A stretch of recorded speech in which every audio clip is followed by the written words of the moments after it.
दिल्ली के confusion club of India में आज पंडित धीरेन्द्र कृष्ण शास्त्री उर्फ बागेश्वर धाम के द्वारा लिखी गई पुस्तक सनातन धर्म क्या है का विमोचन किया गया। इस अवसर पर भाजपा के राज्यसभा सांसद सुधांशु त्रिवेदी, बीजेपी के सांसद मनोज तिवारी, फार्मर्स निकेतन से चिन्मयेंद्र सरस्वती मौजूद रहे। पुस्तक विमोचन के दौरान बीजेपी के राज्यसभा सांसद सुधांशु त्रिवेदी ने सनातन धर्म क्या है के बारे में प्रकाश डाला। इस अवसर पर राज्यसभा सांसद सुधांशु त्रिवेदी ने कहा कि आज की हमारी युवा जनरेशन को अपनी सनातन संस्कृति को पढ़ने की जरूरत है और जागरूक होने की भी जरूरत है। आज यह किताब जो विमोचन किया जा रहा है, अगर आज ही हमारी नई जनरेशन इस किताब को पढ़ेगी तो कहीं न कहीं वो सनातन संस्कृति के बारे में समझेगी और जानेगी, जिसका विमोचन आज हुआ, जिसकी तस्वीर हम आपको दिखा रहे हैं। आरसोनी न्यूज के लिए आप देख रहे हैं कैमरामैन धर्मेंद्र कुमार के साथ नीरज अवस्थी की रिपोर्ट। जब संत लोग बैठे हों तो वाचन नहीं करना चाहिए, अनुश्रवण करना चाहिए, क्योंकि संतों की उपस्थिति बताने की नहीं, अनुभूति करने की होती है। जो गोस्वामी तुलसीदास ने रामचरितमानस में लिखा है ना, मुद मंगलमय संत समाजू, जो जन जंगम तीर्थ राजू। क्योंकि संत जीवंत तीर्थ माने जाते हैं, परंतु आदेश हुआ है तो आदेश के अनुपालन में मैं 2-3 बिंदु व्यक्त करना चाहूंगा। देखिए, कई बार क्या होता है कि मैं किसी प्रोग्राम्स में जाता था तो बच्चे हमसे पूछते हैं कि साहब, अगर हमें पढ़ना हो तो क्या पढ़ना चाहिए। हमारे सामने सबसे बड़ी ये समस्या आ गई कि हमारी युवा पीढ़ी, बल्कि यूं कहूं उससे पहले वाली पीढ़ी, जो हमारी पीढ़ी है, उसी में जो लोग माता पिता हैं उन्होंने नहीं पढ़ा है, वो अपने बच्चों को क्या बताएंगे। समस्या क्या हो गया कि एक विशेष प्रकार के विचार के कारण हमने अपने धर्म ग्रंथों को पढ़ना क्या, पलटना भी छोड़ दिया, और इस कारण से अनेक प्रकार की चीजें और भ्रम हमारे मन में आकर स्थापित हो गए। अब 2 प्रकार के विचार चल रहे हैं दुनिया में। एक है डिसमेंटलिंग ग्लोबल हिंदुत्व, आपने सुना होगा, दुनिया भर में। फिर इरेडिकेशन ऑफ सनातन धर्म। यदि खंडन का विचार चल रहा है तो मंडन का भी प्रयास होना चाहिए। तो मुझे लगता है कि स्वामी जी ने जो ये विषय प्रतिपादित किया है, ये इस दृष्टि से बहुत उपयुक्त है। देखिए, हमारे धर्म ग्रंथ तो इतने व्यापक हैं कि मतलब सैकड़ों धर्म ग्रंथ हैं, अगर आप वैदिक वाङ्मय नहीं पढ़े। परंतु अगर किसी बच्चे से कहें इन्हें नट शेल पढ़ना है, सूक्ष्म रूप में, जिसे कहते हैं ना कि रेडी रेकनर, कि हिंदू धर्म सनातन धर्म है क्या। वैसे मैं एक उदाहरण के लिए आपको बताना चाहता हूं, है क्या, आपको इससे अंदाजा इससे लगेगा, जब हम पूजा करना शुरू करते हैं ना, ब्रह्मा आयु द्वितीय परार्थे। अभी एट प्रेजेंट आपको एक बात बता दें कि जो माना जाता है बिग बैंग थ्योरी के अनुसार यूनिवर्स की एज क्या है, 13.5 बिलियन ईयर्स। वैसे आप में से कितनों को पता है कि आपने हबल टेलीस्कोप का नाम सुना है, James Webb telescope. James Webb ने जो अब नई पिक्चर्स दी हैं, उसमें बहुत सी ऐसी गैलेक्सीज हैं जिनकी की एज 13.5 बिलियन ईयर्स से ज्यादा नजर आ रही है। Now the theory is becoming a little bit confusing कि आगे क्या है। तो हमारा कहां से शुरू होता है, हम कहते हैं ब्रह्मा आयु द्वितीय परार्धे, यानी ब्रह्मा जी की आयु का द्वितीय पदार्थ। जब आप कभी जाते होंगे पंडित जी हाथ में लेके जब बोलना शुरू करते हैं, हम लोग ध्यान ही नहीं देते, हमारे बच्चे क्या, माँ बाप ने भी ध्यान नहीं दिया बोला क्या जा रहा है। द्वितीय परार्ध का मतलब 155 ट्रिलियन ईयर्स। फिर श्वेतवाराह कल्पे अगला आता है 101.97 बिलियन ईयर्स। वैवस्वत मनवंतरे कलयुगे, कलयुग 5125 ईयर्स। फिर कहते हैं कलयुगे प्रथम चरण बुद्धावतारे। फिर अमुक नाम संवत्सर, संवत्सर आता है 2081 विक्रमी से। फिर आप आते हैं किसके ऊपर, ईयर पे। ईयर के 2 पार्ट, उत्तरायण और दक्षिणायन, इस समय उत्तरायण में सूर्य। फिर आते हैं मंथ पे, मंथ के 2 पार्ट, शुक्ल पक्ष और कृष्ण पक्ष। फिर आते हैं डे पर, फिर आते हैं अमुक नाम तिथि, अमुक नाम नक्षत्र। फिर आते हैं चंद्रमा की स्थिति और प्रिसाइजली आप सेकंड्स तक आ जाते हैं। ये है Sanatan Dharma. 155 trillion years to Shri Ram जन्मभूमि के प्राण प्रतिष्ठा का 84 second. From 155 trillion years to 84 second. परंतु इसको समझने के लिए पुस्तक को मैं देख रहा था, अब उदाहरण के लिए हमारे में से 10 में से 9 बच्चों को नहीं पता होगा योग का इतना प्रतिपादन हुआ। देखिए, प्रधानमंत्री जी ने 2014 के बाद योग को अंतर्राष्ट्रीय स्तर पर स्थापित किया। 170 से अधिक देशों ने उसका समर्थन नहीं किया। द्वितीय प्रस्तावक बने जो यूएन की हिस्ट्री में आज तक नहीं हुआ, और उसमें 40 से अधिक मुस्लिम देश भी थे। परंतु योग किसी भी बच्चे से पूछा जाए कहां से आया, उन्हें नहीं पता होता है। स्वामी जी ने पुस्तक में लिखा है कि हमारे षट दर्शन है, सांख्य, न्याय, वैशेषिक, योग, मीमांसा, वेदांत। कोई भी इस पुस्तक को पलटेगा उसे समझ में आ जाएगा 6 दर्शन है। अगर देखा जाए तो हमारे वेदों के 6 वेदांग हैं, शिक्षा, कल्प, निरुक्त, छंद, व्याकरण, ज्योतिष। बहुतों को नहीं पता होता है। उपनिषद 108 से अधिक कहे गए हैं। मैंने देखा स्वामी जी ने उसका भी उल्लेख किया। सैकड़ों उपनिषद है, परंतु 10 उपनिषद जिन पर कि शंकराचार्य जी ने टीका लिखी है, जो सबसे प्रमुख 10 माने जाते हैं। मेरा दावा है कि हम लोग कहते हैं 100 में 99 लोगों को नहीं पता होता है। केवल उन 10 उपनिषदों के नाम पूछ लिए जाए, हमें नहीं पता होता है। मूवीज के नाम सैकड़ों पता होते हैं। तो इस मुंडक, मांडू, कैत्री, तैत्री, छांदोग्य, बृहदारण्यक, चारों का नाम है। तो कोई बच्चा अगर पलटेगा तो उसे समझ में आ जाएगा, अच्छा ये वेदांग होते हैं, ये न्याय है, ये दर्शन है। तो बहुत प्रकार के क्वेश्चन उठाते हैं ना। हमारे इन दोनों ग्रंथों में का रचयिता कौन है?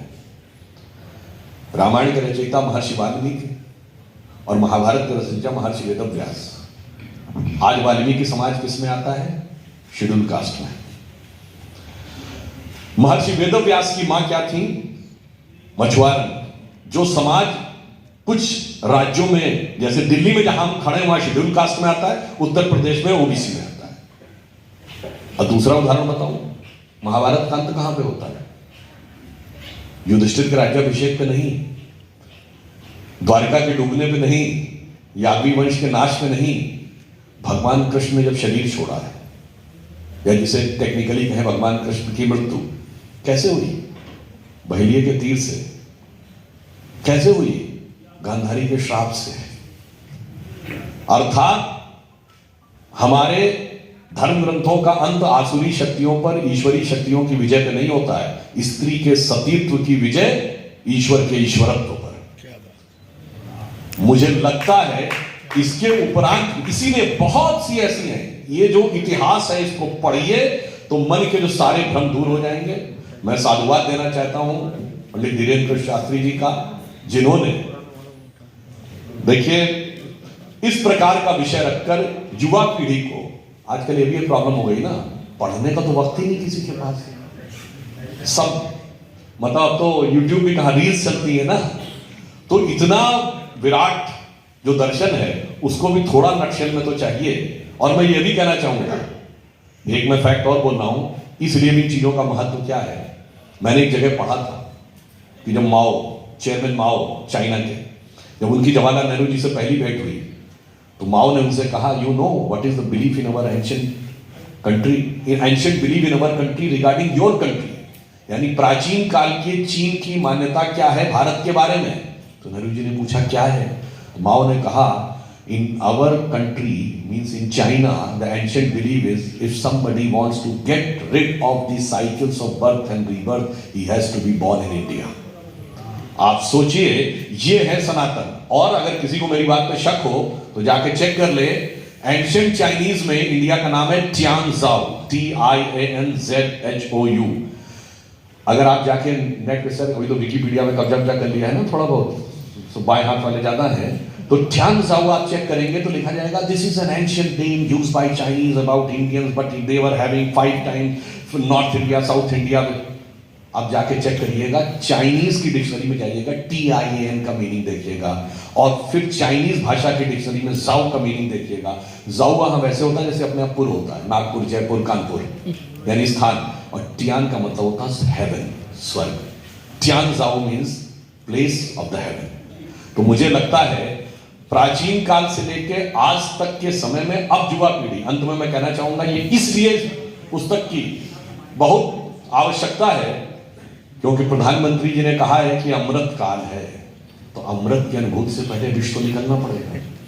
और अमृत काल 25 वर्ष का है, जो आने वाले 1000 वर्ष के लिए भारत का आधार बनाएगा, यानी युवा पीढ़ी।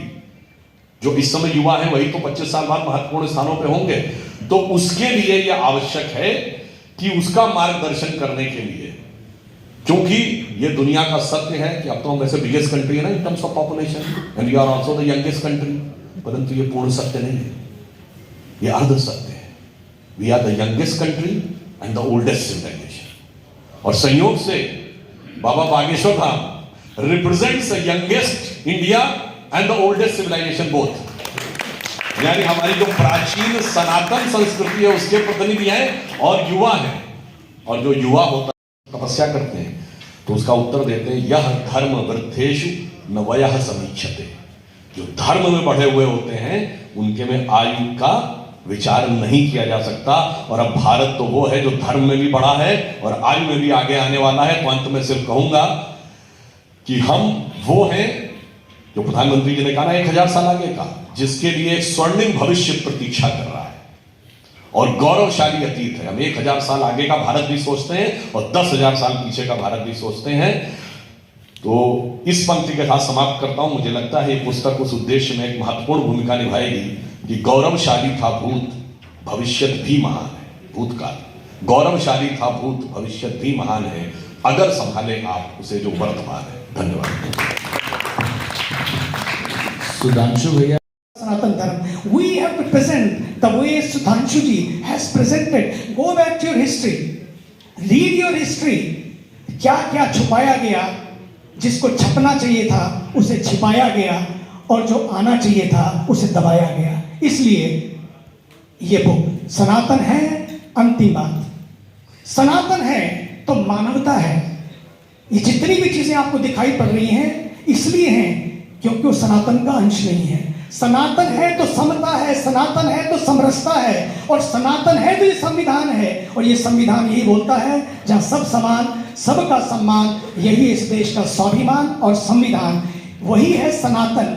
और फिर लोग कहते हैं कि सनातन डेंगू है। मैं नाम नहीं लेना चाहता हूं, मैं उनके लिए प्रार्थना करता हूं। सनातन डेंगू है, सनातन मच्छर है, सनातन बीमारी है। मैं आपसे कहना चाहता हूं सनातन बीमारी नहीं है, सनातन तो इलाज है। सनातन डेंगू नहीं है, सनातन तो डिवाइन है। डेंगू हो जाता है तो लोग अस्पताल में पहुंच जाते हैं, प्लेटलेट कम हो जाते हैं, व्यक्ति कमजोर हो जाता है और धीरे धीरे मर जाता है। लेकिन सनातन जिसको छू लेता है वो डेंगू नहीं है, डिवाइन है। जिसको छू लेता है सच मानिए वो स्वस्थ होकर, मजबूत होकर समाज की सेवा में जुट जाता है और सबकी सेवा में। ये सनातन की शक्ति है, ये मच्छर नहीं है, ये मस्त कर देने वाला है। अंतिम बात मैं कहना चाहूंगा भारत के ऊर्जावान, यशस्वी, तपस्वी प्रधानमंत्री, मैं बहुत खुले दिल से कहना चाहता हूं जब तक इस देश के प्रधानमंत्री हैं किसी को शक से जीने की जरूरत नहीं है, हक से जिए। ना शिकवों की जरूरत है, ना शिकायतों की जरूरत है। यदि किसी चीज की जरूरत है एक दूसरे के साथ बैठकर इन छोटी छोटी चीजों को समाधान की जरूरत है। और भारत के प्रधानमंत्री ने उस दिन मैं बहुत ध्यान से सुन रहा था, आज तो कुछ ऐसा आएगा, क्योंकि सबको लगता है, पूरा विश्व सुन रहा था, खासकर मेरे मुस्लिम भाई बहन सब सुन रहे थे, सबको लगता था कुछ आज ऐसा एटम बम जैसा आएगा, कुछ तो होगा। जीत गए, दिखा दिया, कर लिया, देखा, हो गए हम आगे। सच मानिए उन्होंने कहा राम विजय नहीं विनय है। जीतने वालों को भी बता दिया कि जीतकर कोई जुलूस नहीं निकालने हैं, जीतकर कोई बाजार खड़ा नहीं करना है। राम विजय नहीं विनय है, राम आग नहीं, राम ऊर्जा है। And this is what is needed, ऊर्जा, the power, the energy of prosperity, not the fire, not the power, but the energy of peace, love, harmony and positivity। और राम विवाद नहीं समाधान है। अगर कोई समझ सके इन तीनों में ही उन्होंने दे दिया सनातन का संदेश। और यही संदेश इसके अंदर है जो पॉजिटिव है, जो साथ साथ चलने के लिए है, जो सबको एक साथ चलने के लिए है। अगर जिस दिन ये बात समझ आ जाएगी, मैं तो अपने मुसलमान भाई बहनों से भी कहना चाहूंगा, आइए मिलकर बैठें, बात करें। और जो भी एक बार समझ लेता है, इस बात को जान लेता है, उसको कहता है यस समथिंग इज देयर। अंतिम बात के रूप में जब इंसाइक्लोपीडिया ऑफ हिंदू अब होगा ये किताब, तो इस बारे में मनोज जी के पास और भी जो जो विचार हम चाहेंगे, एक बार आप बोलिए। गुरु जी चाहते हैं आप बोलिए। कि जो इतिहास बन रहे हैं उसका मैं अपनी आंखों से दर्शन कर रहा हूँ। और परम पूजनीय बागेश्वर धाम पीठाधीश्वर गुरु जी पंडित धीरेन्द्र कृष्ण शास्त्री जी बैठे हैं और पूज्य चिदानंद मुनि जी सीधे ऋषिकेश से आ रहे। थोड़ा सा हमको जो विलम्ब हुआ वो एयरपोर्ट से रिसीव किए हम लोग। और सुधांशु जी कहना ही नहीं है, आज की तिथि में वो बस उनका वस्त्र जो है वो कुछ भी हो, ये देश कह रहा है कि एक व्यक्ति सनातन संस्कृति, भारतीय संस्कृति सब कुछ लेके, और आज ये पुस्तक आप सबके सामने आ रही है। मैं तो लिखने से लेके और गुरुजी जब बैठ के लिख रहे थे तब सब कुछ देख रहा हूँ, और मैंने एक बात महसूस किया जो गुरुजी बार बार कहते हैं कि लोगों ने संस्कृत को गलत ढंग से देख लिया। लोगों को लगा संस्कृत ही किसी एक का है, जबकि हम पढ़ते क्या थे, मातृवत परदारेषु परद्रव्येषु लोष्टवत्, दूसरे की स्त्रियों को माता की तरह देखो, परद्रव्येषु लोष्टवत्, दूसरे के धन को मिट्टी ढेले की तरह देखो, आत्मवत् सर्वभूतेषु, जैसा आप हो वैसे ही सभी जीवों को देखो। यह पश्यति स पंडित, विद्वान वो है, पंडित वो है जो ऐसा ही देखता है। तो मुझे तो लगा नहीं किसी धर्म के लिए है, हर धर्म के लोगों को ऐसे ही देखना चाहिए। हमारी संस्कृत में बहुत बड़ा श्लोक है, विद्या ददाति विनयम विनयात याति पात्रता पात्रत्वा धनम आपनोति धन धर्म ततः सुखम। तो ये तो सारी बातें किसी एक धर्म के लिए है ही नहीं। और सबसे बड़ी बात लिख दिया गया इसी में कि संतोषम परमम सुखम, सुख के लिए तो हो सकता है विद्या जाए, विद्या विनय वाली हो, विनय से योग्यता आए, योग्यता से धन आए, धन को धर्म में खर्च करो तब जाके आपको सुख मिलेगा, और परम सुख चाहिए तो यही कहते हैं संतोषम परमम सुखम। तो इसकी विवेचना बड़ी आवश्यक है। और मैं तो बस एक कविता की 4 पंक्तियों से मैं गुरुजी के पास माइक ले जाना चाहूँगा कि सनातन संस्कृति के वट विशाल, सनातन संस्कृति के वट विशाल, इसकी चोटी नभ छूती है, इसकी जड़ पहुँच रही पाताल। सनातन संस्कृति के वट विशाल, जाने कितने सूर्योदय मध्याह्न अस्त हमने झेला, जाने कितने आक्रांताओं से सनातन ने पल पल है खेला। कितने शरणागत पूज रहे इसका उदारतम अंतराल, सनातन संस्कृति के वट विशाल। ये बागेश्वर का पुष्प है, ये रखना युवाओं इसको संभाल, सनातन संस्कृति के वट विशाल। इन पंक्तियों से गुरु जी की तरफ जाना चाहता हूँ। नमः गुरुभ्यो गुरुपादुकाभ्यो, नमः परिभ्या परपादुकाभ्या आचार्य सिद्धेश्वर पादुकाभ्यो, नमोस्तु सीतापति पादुकाभ्या। अंजनानंदनम वीरम जानकी शोकनाशनम कपीसमक्षहंतारम, वंदे लंका भयंकरम गोष्पदी कृतवारीशम वस्तीकृतराक्षसम, रामायण महामाला रत्नम वंदे अंगात्मजम।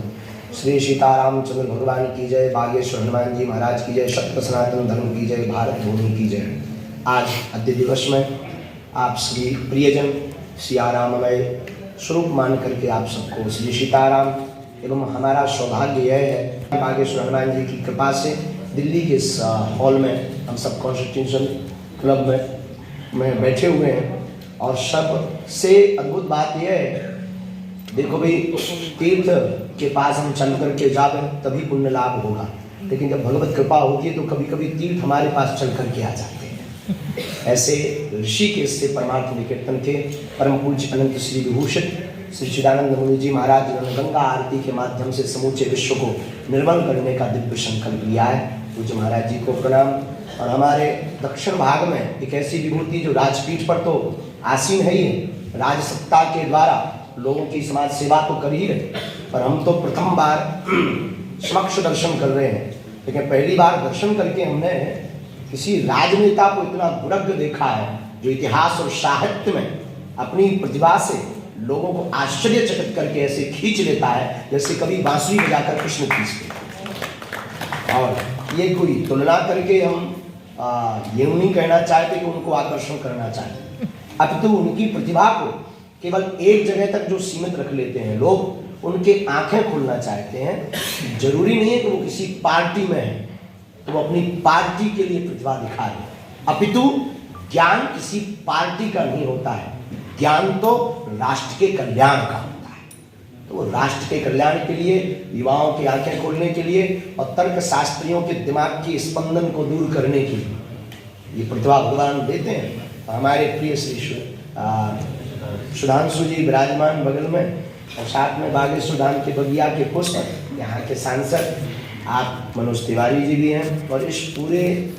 आयोजन को, आज की इस प्रेस वार्ता को, आप सबको आमंत्रण बुलाने को, यहाँ तक कि हमें भी बुलाने को, हमारे नीलकांत बख्शी जी, इनकी भूमिका है राम सेतु की तरह। आप भी विराजमान और आप सभी प्रिंट मीडिया, इलेक्ट्रॉनिक मीडिया, सहपाठीगण जैसे भी आप सब पधारे, सबको सीताराम और खूब खूब साधुवाद हनुमान जी के पास। ये तो थी भूमिका, और उसके पहले इन महाशय ने एक मिसाल दाग दी, तो उस पर चर्चा करेंगे। तो हम जिस चर्चा पर केंद्रित हैं वो चर्चा में विघ्न होगा। सीधी सी बात ये है, धर्म धारणा का विषय है, धार्मिक धारणा है, धार्मिक सिद्धांत, धार्मिक विधा, धार्मिक कृपा, धार्मिक मूल तत्व है, धार्मिक प्राण। जैसे शरीर को जीवित रखने के लिए श्वास जरूरी है, वैसे ही इंसान को इंसान बनने के लिए सनातन धर्म चाहिए। हम सिर्फ इतना कहना चाहेंगे। और पूरे विश्व में हम किसी भी धर्म के या मजहब के खिलाफ नहीं, पूरे विश्व में सनातन ही सिर्फ धर्म है। क्योंकि अन्य मजहबों के जो भगवान है, पैगंबर है, उन्होंने ये कहा मैं भगवान का पुत्र हूँ, किसी ने संदेश वाहक कहा, किसी ने दूत कहा। हम ये कहते, हमारा शास्त्र ये कहता, हमारा मत ये कहता, हमारे संत ये कहते, एक भगवान कृष्ण ऐसे हैं जिन्होंने गीता में महाभारत काल के मध्य खड़े होकर के अर्जुन के सामने ताल ठोक करके कहा, पार्थ मैं ही ब्रह्म हूं। इसलिए सनातन सर्वोपरि है, इसमें कोई संदेह नहीं, लेकिन सब सनातन के हैं, इसमें भी कोई संदेह नहीं। चाहे वो इस्लाम हो या फिर सिख ईसाई हो, सब हमारे अपने। तो इसलिए सनातन एक धारणा है, सनातन एक पद्धति है, सनातन एक विज्ञान है। सनातन कोई ज्ञान नहीं, सनातन एक विज्ञान है। रामचरितमानस का जब भूमिका गोस्वामी तुलसीदास जी ने लिखी तो उसमें प्रारंभ में ही श्लोक में अद्भुत वर्णन कर दिया, सीताराम गुरुग्राम पुण्यारण्य विहारो वंदे विशुद्ध विज्ञान, वंदे विशुद्ध विज्ञान, कवीश्वर कपीश्वर, विशुद्ध विज्ञान कह दिया। तो सनातन एक विशुद्ध विज्ञान। देखो ज्ञान विज्ञान क्या है? जान लेना ज्ञान है, प्रकट कर देना विज्ञान। जान लेना ज्ञान है, उसको प्रकट कर देना विज्ञान है। और हमारा सनातन धर्म प्रकट परमात्मा को भी प्रकट करता है। हमारा सनातन धर्म प्रकट अवतरित करवाता है, पृथ्वी पर ले आता है, निराकार से साकार, ऐसा हमारा सनातन धर्म। लेकिन इस पुस्तक की जो भूमिका जिसके लिए हम आज विराजमान है, इसकी भूमिका बनती है घटना से। कई कथा थी ट्राइबल एरिया में, हम सब प्रियजन मिलकर के सत्संग की वार्ता को आगे बढ़ा रहे थे। एक परिवार आकर हमें मिलता है, तो एक माता जी ने सुबह वसन ने उनके हाथ पकड़ा कि माँ क्या बात है, वृद्ध माता थी। उन्होंने कहा कि हम बर्बाद होकर लुट गए। पूछा हमने किस बात? उन्होंने कहा कि हमारा बालक धोखे से कैसे भी करके अन्य जगहों पर जा रहा, किसी मजहब का उन्होंने नाम, हमें उस मजहब से कोई बुराई नहीं, उन्होंने नाम दिया। हमने कहा इसमें आपको रोने की क्या बात? बच्चे ने अपनी मति से, सोच से, विचार से, कुछ तर्क के साथ गया। उन्होंने कहा बात यह है कि वो हमारी पूजा पाठ को पाखंड बात कह रहा है, तब हमारे हमें कहा उससे मिलना चाहिए। बड़ी मुश्किल से 2 दिन की बाद में 7 दिन की कथा थी, वो आया। हमने उसको पूछा कि आप किसी मजहब को मानते, इसमें हमें कोई बुराई नहीं, लेकिन हमारा सनातन धर्म पाखंड कैसे, इसको तुम सिद्ध करके बताओ, वरना हम सिद्ध करके बताएं। वो मुस्कुराया। उसने अनेक तर्क किए। प्रायः नई नई भक्ति जिसके अंदर होती है वो प्रदर्शनीय ज्यादा होती है। उसने अपने अपने तर्कों से प्रयत्न किया।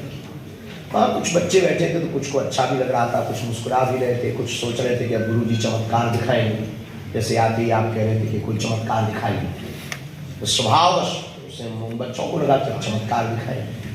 हमने उसको कुछ प्रसन्नतापूर्वक सिर्फ एक बात, बहुत सहजतापूर्वक एक बात, कोई चमत्कार नहीं दिखाया, कोई शुद्धि का प्रयोग नहीं किया, कोई मंत्र का प्रयोग नहीं किया, सिर्फ एक बात कही, आप जिस मजहब को मानते हैं हमारा सम्मान है, लेकिन ये मत भूलो कि वह सनातन धर्म की ही एक डाल है, एक शाखा है।